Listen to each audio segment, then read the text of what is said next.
Shkuat flasim për sport, do ndalemi në kampionatin Europian të Karates Senior, i mbajtur në Armeni, për të kuptuar përfaqësimin shqiptar se me kohë përfaqësuam ndërtimin e kampionëve nga vendi ynë, si ne krahasohemi me rajonin, por dhe më tej punën që bëhet nga Federata Shqiptare, por gjithashtu edhe kampionin që kemi në studio. Diskutimin ndërtoi me zotin Petrit Baba, president i Federatës së Karates, mirëmëngjes, mirë se vini, kënaqësi që jemi së bashku, dhe Urges Arifi, sportist, mirëmëngjes, mirë se vjen, kënaqësi që jemi së bashku. Do thoja kampion. Kampion gjithashtu, se sapo bëhesh gati. Sa herë që ne kemi medalje në studio, jemi dyfish krenar, sepse është një mënyrë për të njohur jo vetëm trofeun që merret, por edhe punën që bëhet pas trofeut, edhe kush është pas jush për ta bërë gjithë rrugtim të thjeshtë dhe të bukur. Nga e nisim, ky përfaqësim i fundit, me kë jemi përfaqësuar dhe si ka qenë për vendin tonë? E nisim së bashku, si president i Federatës, pastaj dalemi tek Urges. Ekipi përbëhej nga 5 sportistë, drejtuar nga trajneri dhe unë që isha si shef delegacioni. Janë të 5 sportistë të talentuar, janë kampion kombëtar. Kemi Urgesin që tashmë është një talent dhe është një vlerë e shtuar e federatës tonë, sepse është për të dytën herë që del në finalen e Europianit, edhe vjet që u mbajt në Kroaci. Ishte prapë finale. Nuk du të them fat, po tani edhe sportistët e tjerë janë të nivelit shumë të lartë, se Urgesi tani më është në renditje botërore është i 5-ti në rank list, në 5 sportistët më të mirë në botë, në kategorinë e vetë. Nuk është rasti, është pjesë e punës e përditshme, angazhimit përdit që ka sportisti që do flasi dhe vetë. Është një angazhim totalisht vetëm për sportin e karates. Fjallë nuk ka pun tjetër vetë se përkushtimi i përditshëm. Për të si ka qenë kjo përvojë? Edhe të mbash këtë? Po shkrenari është një ndjenjë mjaft e mirë të jemi në kampion Evrope, pasi medalja evropiane është ma jep ato si sportist elitar. Qëllimi i çdo sportisti është që një ditë të ketë në medalje evropiane apo botërore. Unë e kam arritur atë edhe 2 herë, domethënë që 2 herë shpallëm në kampion Evrope. Edhe ndihem mjaft i kënaqur që ja sjellë Shqipërisë edhe një medalje evropiane. Urges, ndalemi pak tek 4 fitore që ke. E para me Malinezi, apo jo? Me Çekin, Spanjën dhe Bosnjë-Hercegovinën, dhe siç e tham pak më herët, ishte në finalen e kampionatit kundër Rusisë. Dhe kjo automatikisht të shpalli ty nën kampion, sepse dhe ajo fitore të duhet dhe pastaj do ishe kampion. Çfarë nuk shkoi me Rusinë? Sepse ne nuk dyshojmë as pak të ti, me 4 fitore i ke konfirmuar të dhënat e tua. Unë dihet, në Evropian është konkurenca shumë e fortë, pas sa të marrin vetëm nga rusët më të mirë të çdo shteti.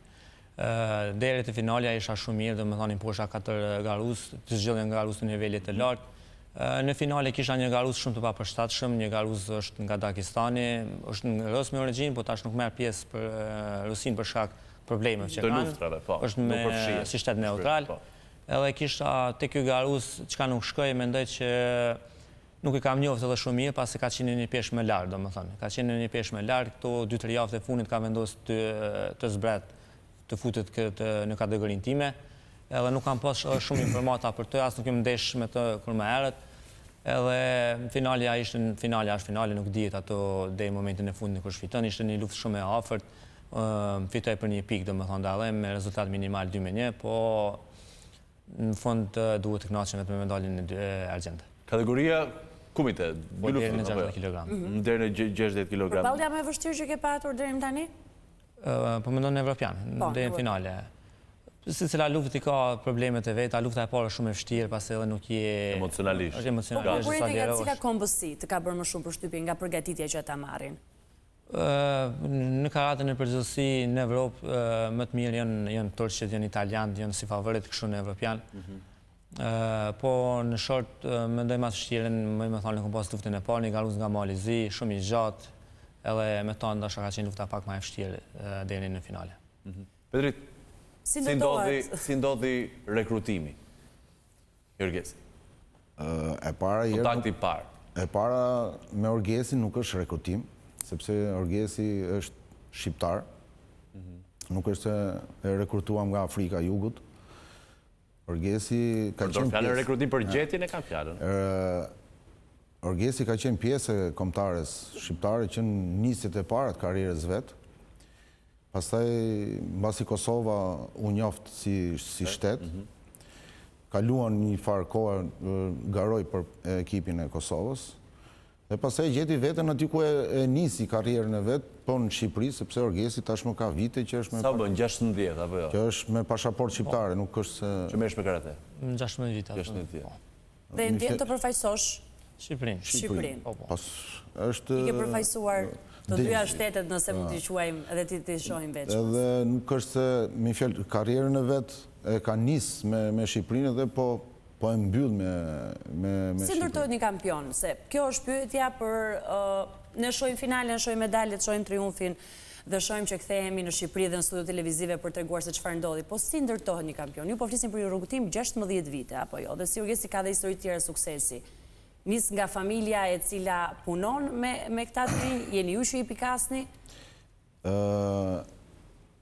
Si të nisësh një rrugtim drejt një kampioni, fillohet starti është familja, është shumë e vërteta që theti. Sot në kushtet që ne jemi, mbështetja familjes është shumë kryesore. Është, mi fjallë, baza, mos them 60-70%. Pa mbështetjen e familjes, me kushtet që ne kemi, është e pamundur. Sepse Orgesi tashmë është në një moshë madhore, ku është drejt një krimi, një familje, po duhet një punë, duhet që t'jetoj, të mbahet, dhe duhet të zgjedh. Dhe Orgesi tani e ka gjithë përkushtimin e jetës vetë, e ka ke sporti. Dhe kjo, si ndodh që pa mbështetjen e familjes, ti s'bën dot sport. Nuk e realizon, po. Kështu që neve kemi hecë përpara e çik, të themi edhe drejtën, se duhet jemi edhe çik realist, çfarë Cezarit duhet ja japësh Cezarit. Këto vitet e fundit faktikisht sporti ka hecë përpara edhe në Shqipëri. Ka patur mbështetje, po thua? Ka pas mbështetje.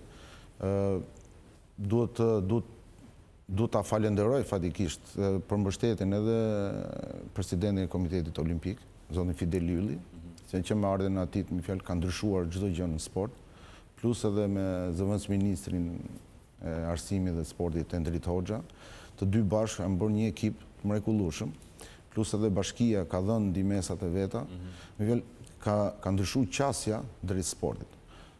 A ka mundësi fonde më të mëdha? Okej. Patjetër që po, vend ka. Patjetër që po, sepse janë të pamjaftueshme. Por ne tani duhet jemi edhe çik koshient, jemi në Shqipëri, ky jemi, nuk është se jemi as Amerika, as Gjermania. Po përvojën që keni, për parat dhe instrumentat ndihmues, rrugtimi duket i mirë. Janë të panevojshme, mi fjalë, janë të si ta them, të panevojshme, jo, s'po themi. Panevojshme, janë të pamjaftueshme, desha me thonë, sepse neve po të kemi gjysmën e buxhetit që ka Federata e Kosovës e Karates, ne do jemi shumë herë më mirë. Cili është trajtimi financiar? Buxheti është më poshtë? Shumë herë. Buxheti jonë është më poshtë sa shumë herë më poshtë.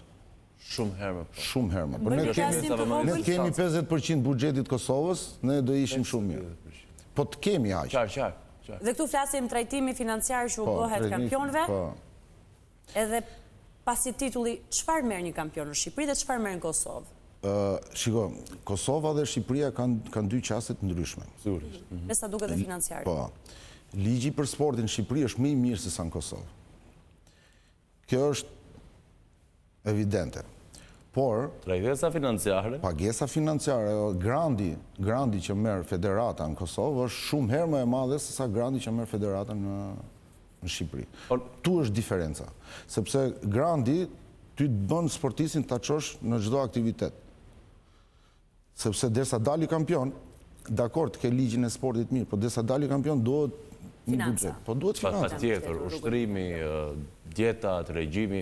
Orges, tregon pak, 16 vite u bën, the, dhe nga ana tjetër po flasim për këtë trajtesë financiare që bëhet. Ke menduar do një moment caktuar të tërhiqesh totalisht dhe ndjekësh një rrugtim tjetër? Apo ka qenë pasioni që ka prevaluar? Me thonë të drejtën, për shkak mëngjesën financiare jo. Po për shkak të rrugës është shumë e vështirë në gjitha aspektet e komendu edhe ndonjëherë të rjekjen. Sportistët mësë shumë të mundën me të rjek kur demoralizohen, dhe më thonë ka rezultatet, kur nuk i kanë ato rezultatet pritshmërive. Mirë po kur e ki një ekip të mirë afër vetit, njerëz të afër që nuk të lejojnë, dhe më thonë edhe ja del edhe përballë pengesa. Cila është ambicia më e madhe që ti ke? Po, që kam fillu me karate, ambicjet e mija ka qenë normal të bëjmë kampion Evropë edhe kampion bote. Po edhe me të jem së pako ose medaljes evropian apo botëror. Tani unë e kam mërit, do më thonë, medaljes evropian, jam 2 herë në kampion Evropë. Synimi im është që të fitoj edhe medalje botërore. Medalja botërore, do më thonë, në kampionat botëror. Që është i ambitort. Që është i ambitort. Ka njësur përgatitja, është në nëntor, kampionat në nëntor. Ky kampionat evropian do më bëhet në nëntor, në Kairo, në Egjipt. Ky kampionat evropian ishte shumë i rëndësishëm jo vetëm për shkak peshës që ka evropiani, po është edhe kualifikues për në kampionat botëror. Pasaporta, pra. Po do më thonë jep se ne që këto 2 vitet e fundit kemi luftu ta sigurojmë normën për kampionat botëror. Pas ato do marrin pjesë vetëm 32 garuesit më të mirë të botës.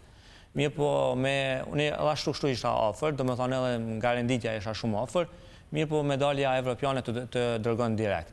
Ashtë kam siguru, do më thonë, kualifikimin për botëror, duhet vetëm puna për një paraqitje të mirë. Jeni optimist? Botërori është bërë si botërori karates, është bërë si lojrat olimpike me pikë kualifikuse, nuk është më që të shkosh si që ka qenë më përpara. Qonë ti nga një sportist për çdo peshë edhe i çojnë kampionat botëror. Tani s'ka, po s'mori pikët kualifikuse, nuk merr dot pjesë në kampionat botëror. Mirë, ne ju falenderojmë shumë që zgjodhëm të flasim për një kampion sot, por nga ana tjetër për të treguar edhe çfarë shihet puna që bëhet pas dhe mënyra se si Shqipëria e mbështet edhe e promovon jo vetëm tipologjinë e sportit, por dhe rrugën teksa ndërtohet për të fituar një medalje. Kënaqësi dhe jeni gjithmonë me Faleminderit. fitoren dhe sfidat tuaja. Do kemi një bisedë tjetër pak përpara se ti të nisesh për në Kairo. Shumë faleminderit. Kemi mundësi që edhe për publikun shqiptar të vjet në vëmendje një sport siç është karateja që për hir të vërtetës na krenon me rezultate të këtij. Shkojmë në një shkëputje publicitare dhe kthehemi vetëm pas pak për të gatuar së bashku.